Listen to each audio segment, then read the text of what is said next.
What is the digital strategy for the Centers for Medicare and Medicaid Services, CMS? How does CMS use open source software across its enterprise? And what does the future hold for digital transformation at CMS? We'll explore these questions and so much more with my very special guest, Andrea Fletcher, Chief Digital Strategy Officer and Director of the Digital Service at CMS. Yeah, as I was prepping for the call with you today, and as I was working on this, I was noticing that you would be construed as dual-hatted, correct? I mean, at CMS, you're both the Chief Digital Strategy Officer, but you also are the Director of Digital Service. I was hoping you could tell us more about both roles and how do they complement or how do they differ between each other? Yeah. So the director of the digital service team is leading, the digital service. So when we think about digital service, we think about two different things. One is a cadre of people who are here on a tour of service. So they are not a career service.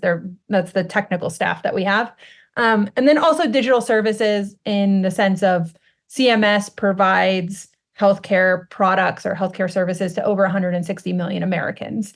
And a lot of times they interact with that on the internet, right? So you go to a website and you're looking for information about Medicare, or you're trying to sign up for Medicaid. And that is a second part of what our group works on. We try to focus on public-facing front-end work or things that touch and beneficiaries at CMS.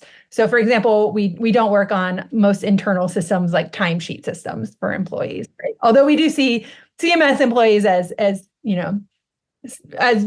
important users of the technology at CMS, we tend to focus more on outward facing or program facing technology. And so that's one hat, is just leading a team of tech savvy go-getters who come from private sector tech into the federal government. And then the second hat that I wear is the Chief Digital Strategy Officer. I'm the first person to wear this hat. So I'm still trying to figure it out. If I keep with the hat analogy, like, not really sure what kind of hat it is yet. Like, is it a baseball hat? Is it a fedora? Like, I don't really know what I'm wearing. And so part of it is trying to carve out, what does it mean for CMS to provide, a delightful customer experience, provide, better digital services?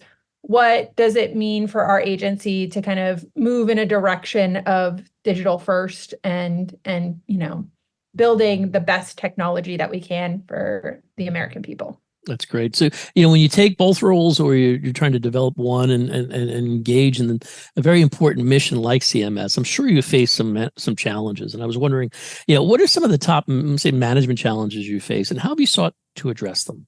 Oh, management challenges.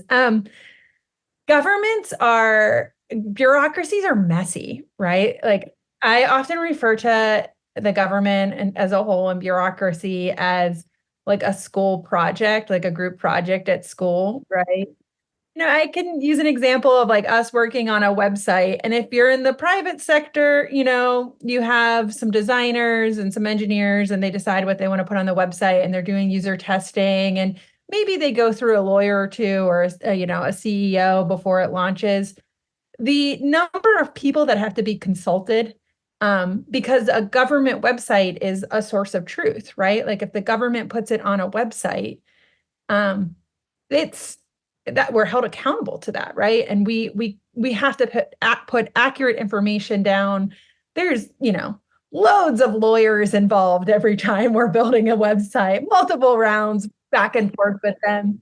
And somebody on my team, put it really insightful. It was a really insightful comment recently, is that our job is to fight for the people, right? So our job is to be the champion of, can a real person use this? Do they understand the language? Is it simple? Is what we're communicating, does it make sense for the people who have to use this website? That is our job. Because we have to follow US web design standards and make sure that the buttons are the right colors for government branding and things like that, and it's in the right place.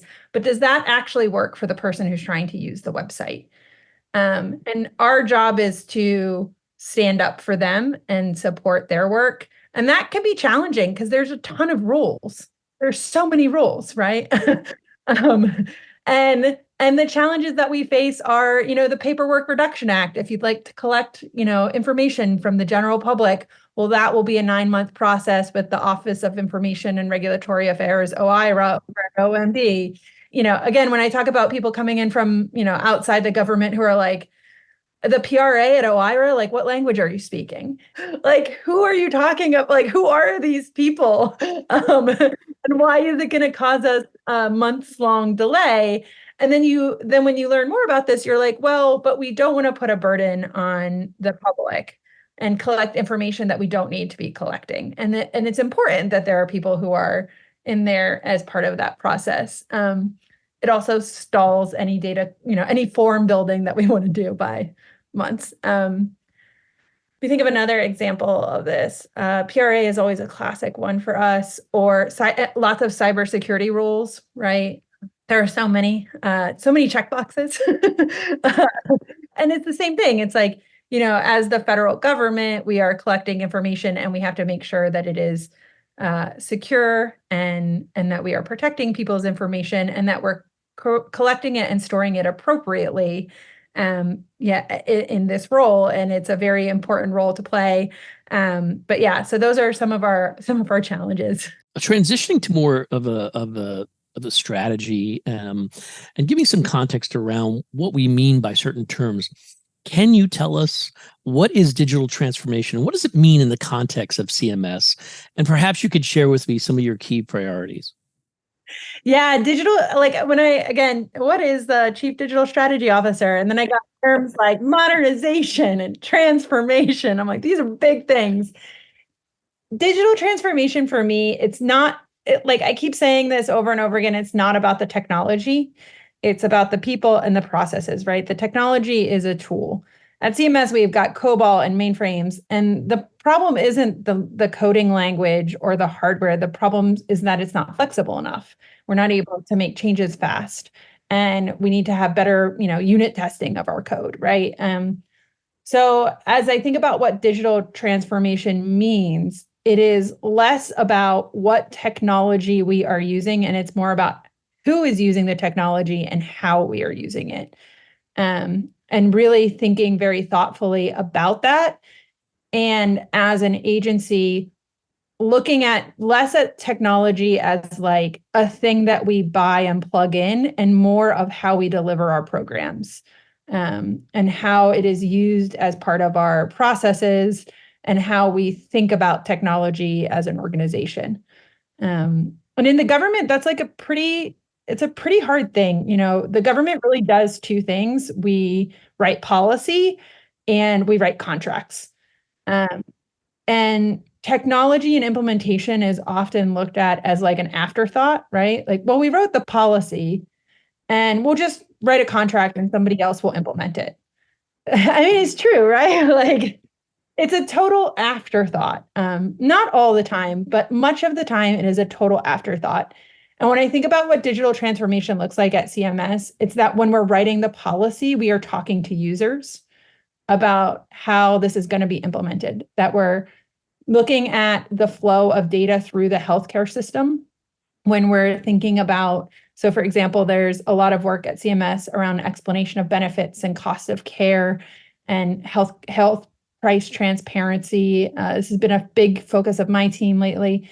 And we're asking questions and we're trying to understand how this all works as we're writing the policy that regulates it, right? Like, that is digital transformation. It's not saying we wish it does this thing and then writing the policy and everyone in the healthcare sector looks at it and doesn't understand how to do it, right? We see that happen constantly, not just in healthcare, but in other parts of the US economy as well, where we're regulating private entities, right? And so we have to understand how their business processes work and how the technology they're using and how our policy impacts that technology. So that's a big way I think about it. I think a lot about people when I think about digital transformation and how do we build the best workforce in the world? How do we bring the greatest minds in healthcare and technology into the government? Because it takes really smart people to untangle some of these hard problems. When I think about what CMS processes in terms of, it's like 4.5% of the U.S. GDP through Medicare, and it's been working for years on Medicare payment system modernization. I think it's been 5 years, maybe a little more. I don't know. I'm wondering, can you tell us a little bit more about maybe how you're helping out in that area? Yeah, so USDS really started the Medicare payment systems modernization. And then as we've grown and changed, we've really taken on this project in a different way, as really partnering across CMS, because Medicare claims are processed across, I think, at least 3 or 4 different centers at CMS, right? So, and it is one of the largest claims processing systems in the world. We're the largest health payer in the world, right? So this is pretty gnarly technology. It's also like built by the federal government over decades and different types of technology. And as different parts of Medicare are added on, different pieces come in, and it's a really, really complex system. I don't know anyone who has it all in their head, and it would be impossible to. And it takes really smart software engineers and technologists thinking through these problems every single day in order to make a dent. And so the first couple of years were really just like, where do we even begin? How do you modernize, or how do you think about paying off technical debt on a system like this? Because that's really what we're doing, is we're paying off technical debt and trying to move to a more modern tech stack, trying to get better unit testing, trying to get be able to make changes to the system faster.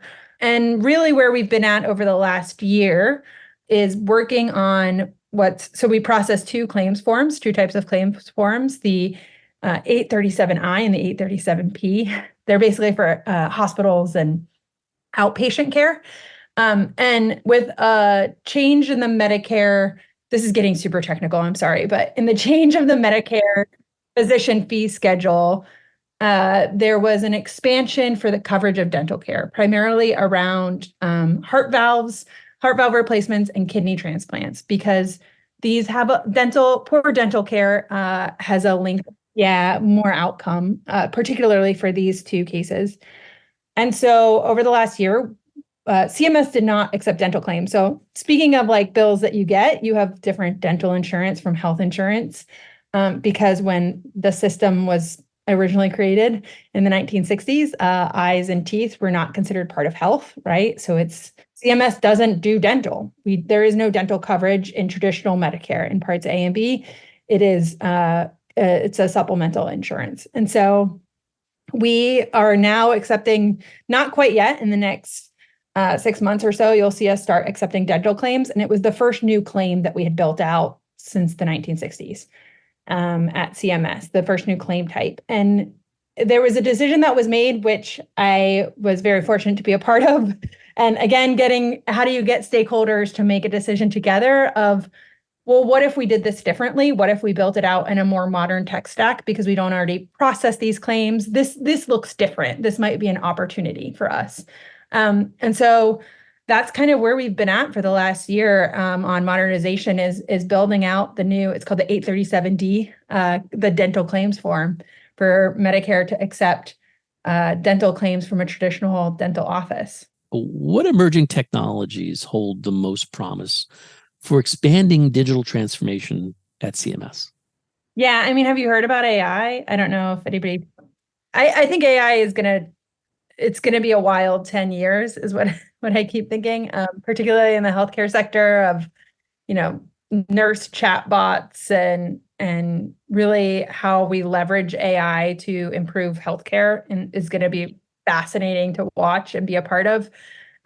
So I can't answer this question without saying AI, but I can't predict the future. Also, AI has been around for a long time, and we've seen all kinds of different adoptions already. So it's going to be a really fascinating time. We try to build boring technology a lot of the time. I think in the federal government in particular, we need stuff that works. So trying to bring in the latest and greatest, fanciest thing is not always the best for us. We need stuff that like it's boring. Like what most government agencies do is process paperwork, right? So when I think about like what's super innovative in government is how government worked analog or offline and how it still does is like you take your paperwork to the DMV and you fill out a form and it gets stamped and processed, right? And then you go back and you pick up your letter that you need, right? That's how government processes have been designed. So to me, what's really innovative is thinking about, okay, well, we took those forms and then we put a PDF online, and now we're kind of moving to this, like maybe you fill out a well-designed widget, but do we need to even ask you that information? Like, what do we really need to know about you, and what data do we already have, and what data exists in other government agencies where we can negotiate sharing of information, right? Like, do we really need to ask you about your income every single time you sign up for healthcare? Or do we probably already know what your income is and what are the rules that govern how we are allowed to use and share your income? That's a big area that I think about a lot, because it's honestly like when you keep getting asked the same questions over and over again, and you're like, was I right the first time? Like, what happens if I give the wrong answer? And people have recall bias on data, and it's a cognitive overload as you're trying to fill out a government form, a terrible government form, right? And to bring it back to like what this feels like for an American citizen is like, dinner's in the oven and you've got a crying kid sitting on your lap and you just need to fill out this stupid government form so that way you can get health care, right? Like, so you can get health insurance and take your kid who has an ear infection to the doctor. And that should not be a process that is painful for people. That shouldn't be hard, right? Like it should be an easy experience that you can get done in a couple of minutes. And it is not in most cases. For many people, this is a huge burden, and it takes a lot of work to actually get the services that they need. That's wonderful. But I'm going to ask you about the future. What do you think the future holds for CMS's digital strategy? Are there any significant opportunities for growth to improve the strategy? And what does the future look like? Yeah, I mean, when I arrived at CMS, I didn't realize what a large software shop we are. So we buy a lot of software, but we also build a lot of custom software. We have arguably one of the largest claims processing system. And as I think about our digital strategy, it's always people first. And then it's thinking about, well, how do we build, if we build software and we're a pretty large software shop, how do we do that better? How do we be the best, software shop in healthcare in the country, because we're so large and we're so important in the healthcare space. So how do we become a really key part of that ecosystem that is driving innovation forward rather than holding people back? And so I hope that's our future. I hope our future is, really just making some waves and doing things differently, and leaning forward and thinking about how do we provide, the best healthcare and the best services for the American people. This has been the Business of Government Hour, a conversation with Andrea Fletcher, Chief Digital Strategy Officer and Director of the Digital Service at the Centers of Medicare and Medicaid Services, CMS. Be sure to join us next time for another informative, insightful, and in-depth conversation on improving government leadership and its effectiveness. Until then, subscribe, download, and listen to the entire interview at iTunes, Spotify, Audible, or on your favorite podcast app, and as always at businessofgovernment.org.